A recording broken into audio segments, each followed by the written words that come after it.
week, a U.S. federal judge ruled that the state is violating the nation's voter registration law. We sit down with Texas Tribune's Emma Platoff to discuss the case. The one-page court order from Chief U.S. District Judge Orlando Garcia is short and to the point, stating the plaintiff's motion should be granted and the defendant's motion should be denied.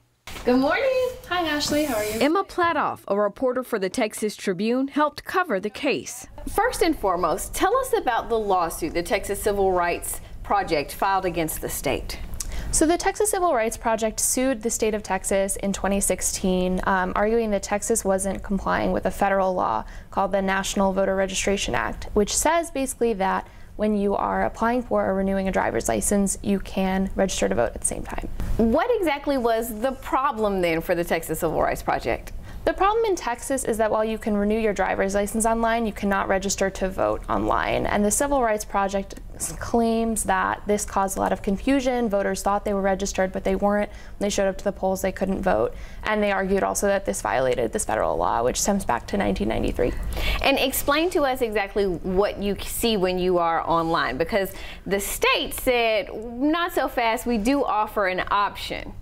Basically what happens is there's a box you can check that says, I want to register to vote. You check that box, it takes you to the Secretary of State's website where you have to do what anyone else has to do to register to vote, print something out and mail it to your county registrar.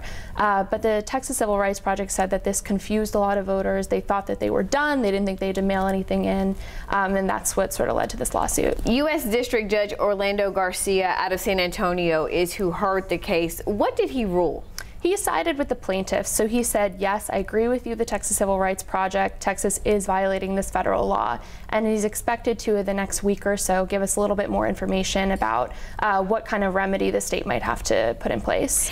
In fact, the Civil Rights Project wants him to do that within 90 days, right? That's what they've asked for. I think the problem for them is that the state has said just this week that they're going to appeal the decision, and the Attorney General's office, which is fighting for Texas, says, you know, we're confident the Fifth Circuit, which is the appeals court in this case, is going to feel a little differently. So we'll see what happens there.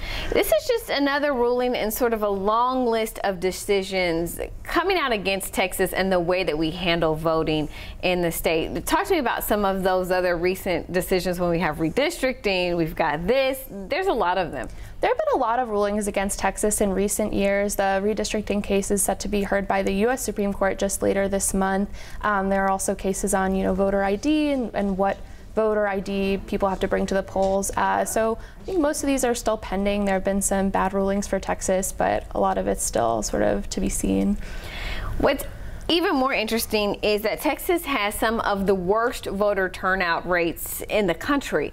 And so do you think that some of this weighs into that? I think definitely advocates would say we should make it as easy as possible for people to register to vote and to get out to the polls.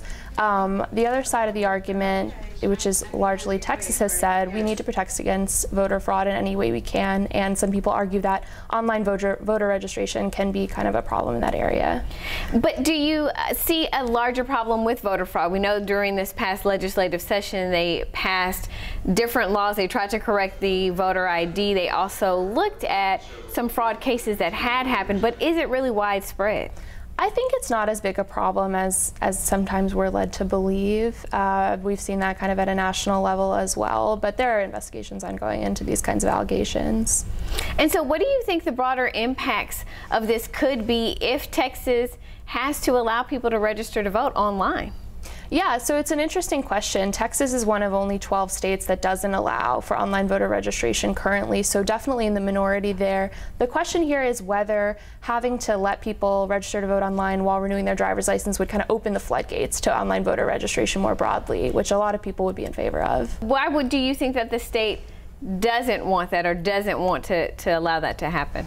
I think the state says, you know, we're already complying with this federal law, we're making it easy enough for people to register to vote, and again there are some concerns about whether voter fraud might enter into the picture if we allow for any part of this process to happen online.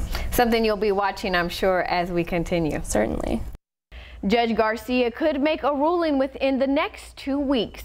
That's Texas This Week. Now